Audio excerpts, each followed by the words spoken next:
এই যে চাউল কড়া ছিল পোলাওয়ের, এই চাউল কড়া দিয়ে দিলাম।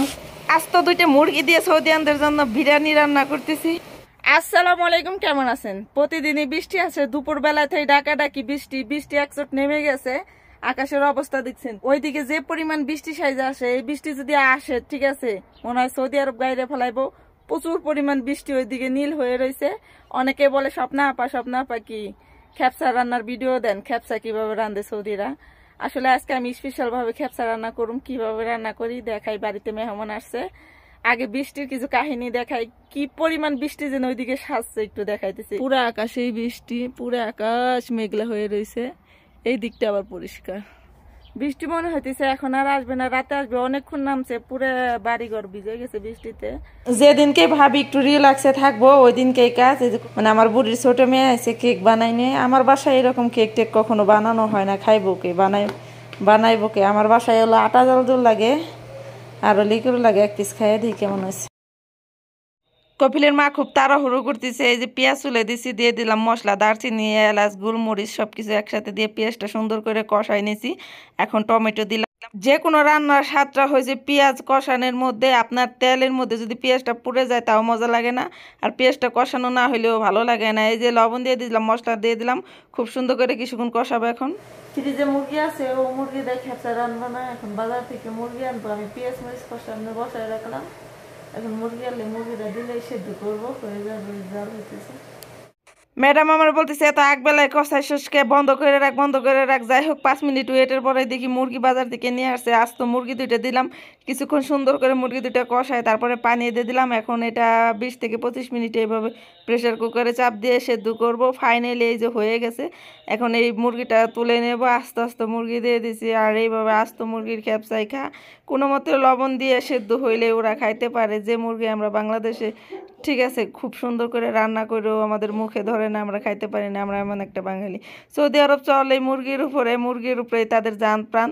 মাংস খায় মাসে 1-8 বার। আমার বাসার মধ্যে আজকে 2-3 মাস ধরে মাংস নাই, খেয়ে চোখে দেখি না। এই যে ওভেনে মুরগি দিয়ে দিলাম, তারপরে এই যে প্রেশার কুকারের মধ্যে চাল ঢেলে দিলাম। ও মা, চাল দিতে যায় আবার পইরেও গেল। নেও, এক হাতে ক্যামেরা ধরছে, এক হাতে চাল দিতেছি। যাই হোক এইভাবে এখন 10 মিনিট রান্না করব, হয়ে যাবে আমার বিরিয়ানি।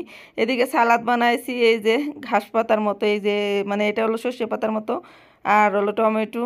আর এদিকে খেপসাটা হয়ে গেছে। এই যে মুরগিটা দেখতে কিন্তু অনেক সুন্দর দেখা যাচ্ছে, কিন্তু খাইতে অত মজা না। মানুষ থাকি বয়স্কের মানুষের মতো, এই যে তুর করে ঠিক আছে। একটু নান বেড়াইলে মনে হয় 100 বরাস করে রান্না করে। আসো শিখে যাসকে, বসে থাক। মানে এই যে তুর করে দম ছাড়বো না, মেজাজ হয়ে যায় গরম। বিরিয়ানির মশলা নাই, কিন্তু বিরিয়ানি খেতে মন চায়। কিন্তু কি করব, এখন আদিম যুগের মতোই বিরিয়ানি রান্না করব। 1 প্যাকেট বিরিয়ানির মশলা বাংলাদেশ থেকে নিয়ে আসছিলাম, তারে মাংস পুরায় খিচুড়ির মধ্যে দিয়ে লুডুসের মধ্যে দিয়ে খাইয়ে শেষ করে ফেলাইছি। এখন তো বিরিয়ানি খাইতে মন চাইছে। এই যে মাংস কুটে রয়েছি, মুরগির মাংস, এখন বিরিয়ানি পাকাবো।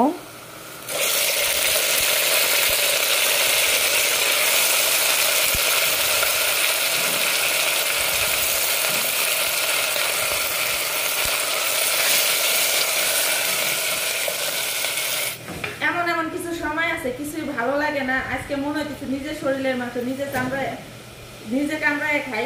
মানে খিদেও লাগতেছে না, বিভিন্ন টেনশন, কিসের টেনশন নিজেও জানি না, ভালো লাগতেছে না, এটাই বলতে পারো। তো মনে হইতেছে ভালো মন্দ খাইলে মনে হয় ভালো লাগবে, এই জন্য বিরিয়ানি রান্না করতেছি। হলুদ মরিচ ছাড়া যা যা মশলা দেওয়া লাগে মশলা দিয়ে মাংসটা কষাই নিছি, যেহেতু বিরিয়ানির মশলা নাই, এইভাবেই খেতে হবে।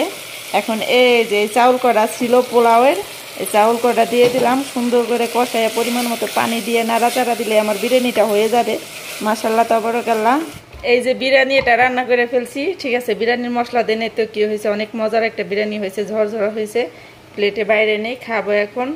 মাংস দেখা যাইতেছে নাকি, অর্ধেকটা মুরগি দিছি। যাই হোক মাশাআল্লাহ অনেক সুন্দর হয়েছে। এখানে সালাদ কেটে নিছি, খাবো এখন।